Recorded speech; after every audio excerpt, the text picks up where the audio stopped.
Over the last decade or so, we have seen super teams and player movement in general increase dramatically.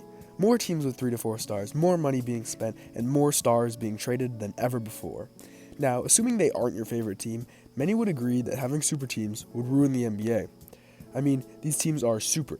They are in theory bulletproof and automatic champions. But that often isn't the case. In the last decade, a so-called super team has only won the championship 3 to 4 times, depending on how you classify one. It's clear these teams that appear bulletproof often end up not being so, but why? What separates KD, Steph, and Clay from KD, Harden, and Kyrie? How can teams in the future build successful super teams instead of failures? And are these super teams and disloyal players ruining the NBA? Well, this video has all the answers. So first, let's define a super team so we're all on the same page. First, a super team must have a superstar and at least 2 other bona fide all-stars. None of this all-star caliber player stuff, they must be bona fide all-stars. Basically, this is what separates a team like the 2021 Bucks with a superstar, an all-star, and a borderline, from real super teams like the Heatles, where their third player was still a bona fide all-star. Next, at least one of these players in the Big Three must have been acquired by free agency or demanding a trade within about a year or two of being declared a super team.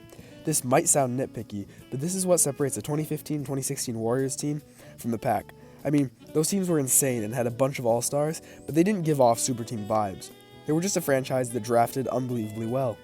They don't give off the same villainous vibe that most other super teams do without some sort of snake move or arrangement. My last requirement is that they must have been called a super team at the beginning of the season.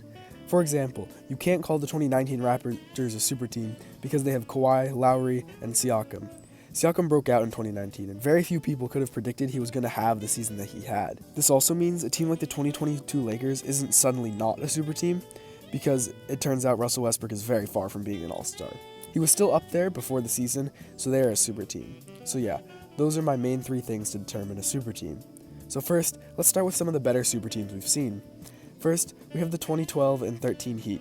2011 was kind of a tough year for the Heat, and we'll talk about that later when we get to failed teams. But after a kind of practice year where they built their chemistry, they were dominant in 2012 and 13, the way we expected them to be when the Big Three was formed. 2012 only had 66 games, but they won 46, and then in 2013, the Heat won 66 games, which is one of the best records ever. And then, this is a super team which most people don't talk about, the 2016 Cavs. This team fits all of the requirements we had before. They had LeBron, Kyrie, and Kevin Love. LeBron was acquired in free agency, and Kevin Love in a trade. And all 3 of these stars were established before this season. I think one of the reasons this team is overlooked when talking about super teams is the fact that they matched up against the 73-9 Warriors, who would make any team look like an underdog. They also came back down 3-1, giving them a Cinderella story not normally associated with all-time great teams, but yeah, by definition, they are a super team. Then, the last successful super team we have seen, the 2017 and 2018 Warriors. I don't think I really have to explain why this is a super team and what they did. They were the greatest team of all time. Fight me, old heads. So now, the part that we probably find a lot more joy talking about. Failed super teams, or not really failed super teams, just super teams that didn't win a chip. First, let's start with the 2 Heat losses. These aren't epic failures, as they still made it to the finals in these years. But again, a super team is supposed to be super. 2011 was due mostly to massive underperformance from LeBron, and 2014 was really just the Heat getting outplayed by the Spurs. That, however, isn't the most interesting failed super team. The 2015 Cavs were a super team in my book, but they really only failed because of injury. Then, the 2017 Cavs lost, but what are you really supposed to do when, once again, you are matched up against the greatest team of all time? Then, we skip a year to 2019 where the Warriors lose, but that is because of injury. But there's another team I want to talk about in 2019, the 2019 Boston Celtics. I don't know if they fit our super team definition perfectly, as Kyrie wasn't really a superstar, Jalen and Jason were kind of rising into all-stars that season, and Horford and Hayward were in that all-star caliber area at least going into the season, but this team was so talented and had no business losing in 5 to the Bucks. I'm also talking about them because it's one of the first teams that we see that fails due to just a massive lack of chemistry and really falling apart. Then, 2020 was really the only super teamless season we've had recently, but then in 2021, arguably the most talented Big Three of all time forms, with Durant, Kyrie, and Harden. In 2021, they lose in 7 to the eventual champion Bucks after having many injuries with their lack of depth really came back to bite them. Then, in 2022, we see 2 of the biggest super team collapses we have ever seen, the Lakers and Nets. First off, I think the Lakers were so bad, they might not even get remembered as a super team. Injuries played a big part, but also Russell Westbrook failing to fit in with the team and then just playing badly was also a huge part. Then, there were the Nets. This dumpster fire of a super team had a star who refused to play, which angered another star who requested a trade, was traded for another star who also didn't want to play, then Kyrie comes back, they win the play-in, but then him and Kevin Durant choke terribly and get swept. That is a bad super team. Oh my god, boys. I forgot about the 2018 Thunder.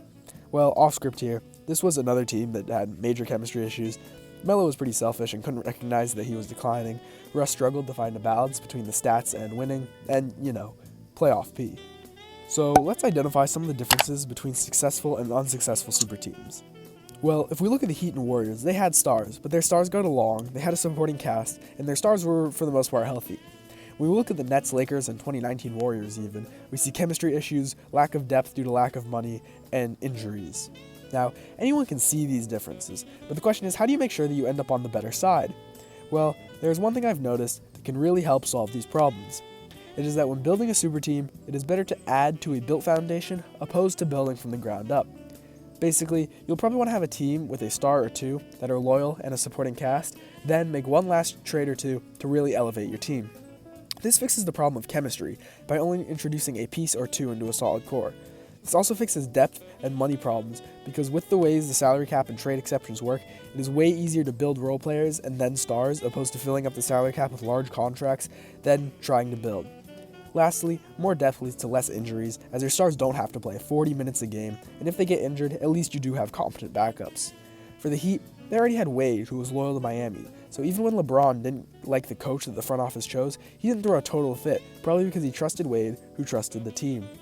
Also, the Heat were a playoff team, then they let a couple players walk and signed LeBron and Bosh. Meanwhile, the Nets were a playoff team, but ended up gutting their entire roster to get the Big Three to the point where their best player outside of the Big Three was a 6'4" power forward Bruce Brown. Another thing teams are going to have to avoid going forward is redundancy. If I were to describe the archetype of all three of the Nets players, they would all pretty much be the same. Even Bruce Brown and their other players were all offensive-centered. This leads to chemistry problems, as everyone is stepping on each other's toes, as well as having holes in a team that might get exposed come playoff time, like not being able to defend a stick. Meanwhile, a team like the Warriors had a defensive leader in Draymond, an off-ball shooter in Clay, a wing scorer in Durant, and then a ball handler, who also happens to be the greatest shooter of all time. Everyone had a different role, meaning there was not too much stepping on each other's toes. So going forward, I think we'll see super teams that are built from already competent teams adding a last piece and making sure that their stars fill different roles. So now we have concluded that super teams are going to be here well into the future, so is this a good thing? Personally, I support a fair amount of player empowerment and movement as well as super teams. As we have seen, super teams aren't automatic champions, and there's a good amount of team building required to build a good super team. Another reason I'm fine with super teams is that the rest of the league's talent is better than ever. At this point, each conference has at least 8 teams with multiple star-level players. If teams need 2 stars to be making the playoffs, it's not that big of a deal if a team has 2 stars and then an extra star. I mean, it is a difference, but every team in the playoff could at least take a game or 2. Also, player empowerment is fine. A business depends on the employees, and because of this, it is important that the employees have a certain level of freedom. Now, something like Kevin Durant signing an extension and then trying to take it back is totally different, and I went into it 2 weeks ago. But up to a point, it is important for players to have power. People are paying to watch the players, not the owners, so we should be focused on giving the players what they deserve. So yeah, super teams and player movement are here to stay, but that doesn't mean that there's an automatic champion before the year starts. So that is all for this video. If you enjoyed, please be sure to like and subscribe. I didn't mention that in the video there's a line to player empowerment, and if you want to see what it looks like when it is crossed, click on this video about Kevin Durant. Sorry for this video taking an extra week. I got sick and then school started, so it was tough to get it out. I think I'll be switching to more of an every other week upload schedule though, as school and sports are going to make it so I can't work as much as I have been, but I also don't want to sacrifice quality. Anyways, shout out to LG Zap. He makes cool original shorts content, so sub to him if you're into that. Thank you guys so much for watching. Peace out.